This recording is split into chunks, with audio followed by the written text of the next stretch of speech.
Assalamualaikum warahmatullahi wabarakatuh. Very good afternoon to you all. Today we all are here in the Analytical Chemistry Laboratory, third year BSc. Today I am going to demonstrate you regarding determination of acetic acid in vinegar.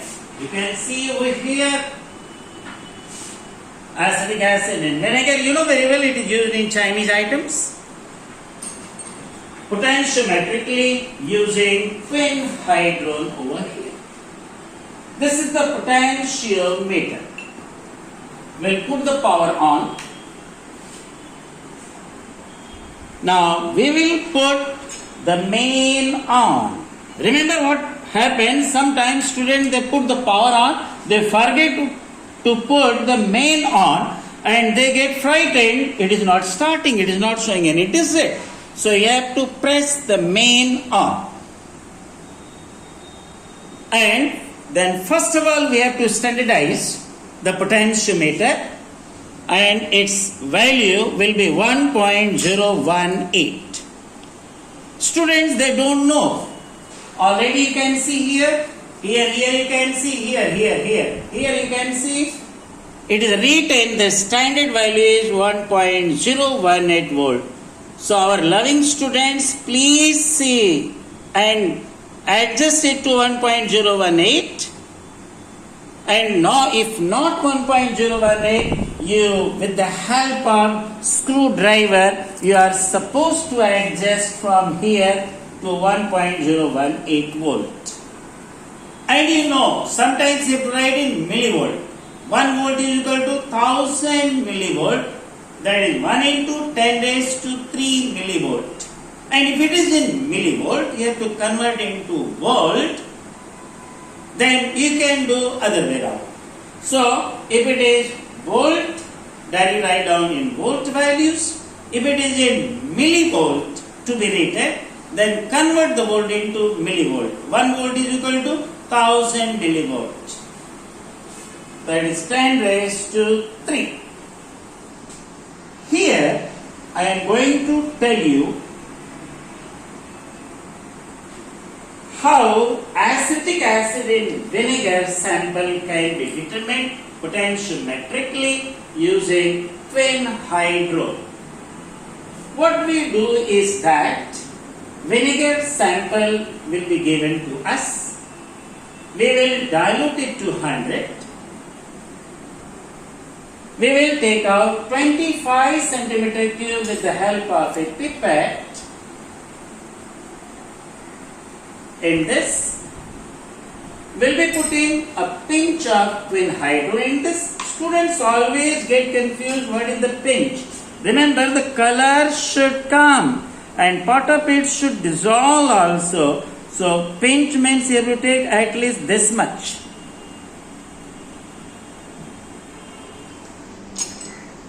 You can see over here, already I have taken over here 25 ml of acetic diluted vinegar solution from where I am going to determine amount of acetic acid.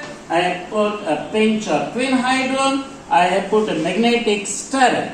Remember, magnetic stirrer, we are having this on, this off. If I put it on, the stirrer will start. You can see it is getting stirred. If I put it off, you can see it is not moving now. Why? Because magnetic stirrer is a magnetic and this platform is also magnetic. When I put it on, you can see it start rotating and mixing the solution thoroughly. You might have studied in NMR, nuclear magnetic resonance, how it works and how it moves. Now, what is done? I have put 25 centimeter cube of this vinegar sample.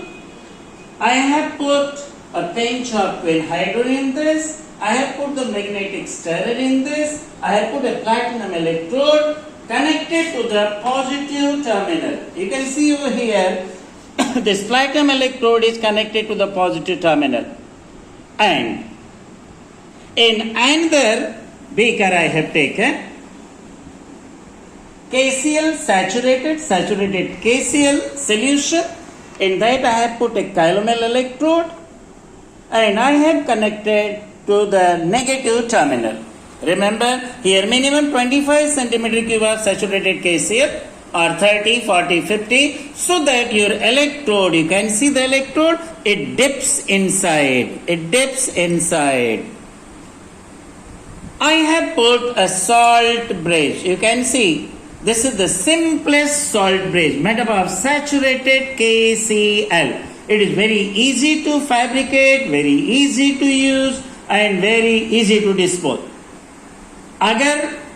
Agar salt bridge contains a semi-solid,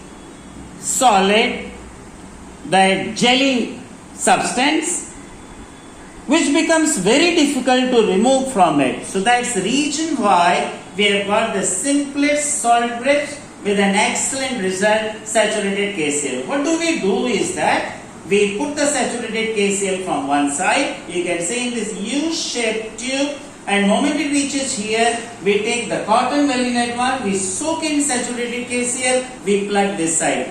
Then we come this side, what we do, we add saturated KCl with the dropper. Already we have got a cotton soaked with saturated KCl. Slowly we put inside so that no air bubble is there inside. Now this is an excellent salt bridge and it is very easy to use, fabricate and dispose. Now I will be putting the salt bridge. Remember, sometimes students, they take out the salt bridge or they forget to put the salt bridge. They say that, sir, nothing is coming over here. It is showing its standard value only. Now I will put the salt bridge over here. Now student says that even after putting the salt bridge, nothing is happening. It is one and the same. Student has forgotten that he should put a standard cell out. This will give you the value. You can see 0.293 volt. It will be 0.294 volt. It is 293, 294, what is called millivolt. Can you see? I will be adding 0.5 ml at a time. You can see reading. You can see here the reading changed. You can see again I am adding 0.5. You can see reading. It is going on decreasing. I am again putting 0.5. It is 1.5 now. You can see the reading is decreasing. I will go on adding like this 0.5, 0.5 till 25 centimeter cube. And note down the reading. Note down the reading. You can see reading is decreasing. Now, you will see after addition of some amount, decreased. I am adding little faster now just to show you. Can you see it is decreasing? Can you see it is decreasing? It is at 5 ml at this moment. 0.208. Now I am going to add again. It's decreasing. It's decreasing. It's decreasing. It's decreasing. It's decreasing.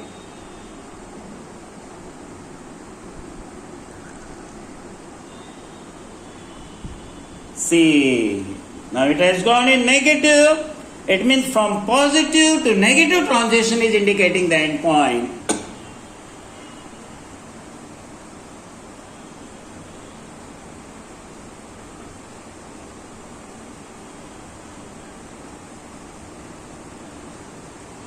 Yes, I will be adding little more. You can see.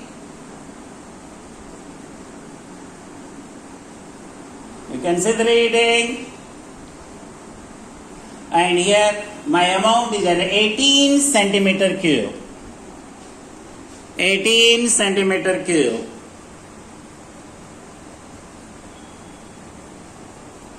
I will go on further adding.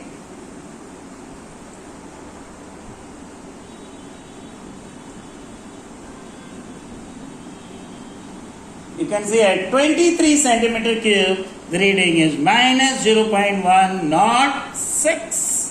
Look here, please.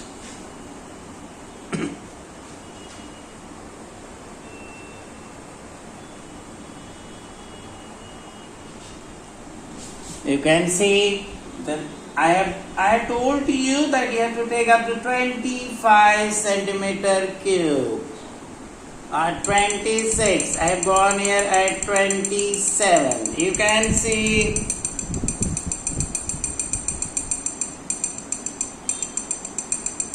if there is noise like this, remember students, put the magnetic stirrer off. Do the adjustment, slowly put the magnetic stirrer on. Here.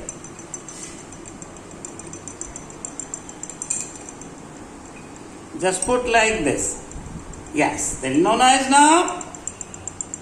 You take up to 25 centimeter cube. Now after that you have plot a graph. You have plot a graph delta E upon delta V against mean volume, that is V bar. Remember, every time we are writing 0.5 centimeter cube. In the beginning it was 0.00 centimeter cube. 0.0 centimeter cube. Then we added 0.5. So it was V0 plus V1. V0 was 0 ml. V1 was 0.5. So 0 plus 0.5 divided by 2, the mean will be 0.25. Similarly, V1 plus V2, V1 was 0.5, V2 is 1.0, 1.0 plus 0.5 divided by 2, 0.5 plus 1.0, it will divide by 2 will be 0.75. Like this you go on doing V0 plus V1 by 2, V1 plus V2 by 2, V2 plus V3 by 2, V3 plus V4 by 2, V4 plus V5 by 2. By this we find out the mean volume. Plot the graph, you will get a beautiful peak. From the peak value, you find out the volume and do the calculation and find out amount of acetic acid in the vinegar sample. And then you can also find out the percentage error, experimental value minus theoretical value divided by theoretical value multiplied by 100. Remember, your sodium hydroxide was in the burette. It was approximately 0.1 normal. Before starting our main experiment, we have to standardize our 0.1 normal approx sodium hydroxide with succinic acid. We will be weighing 0.59 gram of succinic acid, will be dissolving to 100 centimeter cube, will be taking 10 centimeter cube in a conical flask, will be using phenolphthalein indicator and will be titrating. Whatever reading we'll find out of NaOH from N1, V1, N2, V2, we'll find out the exact normality of NaOH from here, and that exact normality will be using in the calculation. Now, my dear friends, I will show you the excellent practical done in my laboratory by our student. You can see here the standardization, you can see the readings, you can see how beautifully the student has written the journal. You can see the readings here.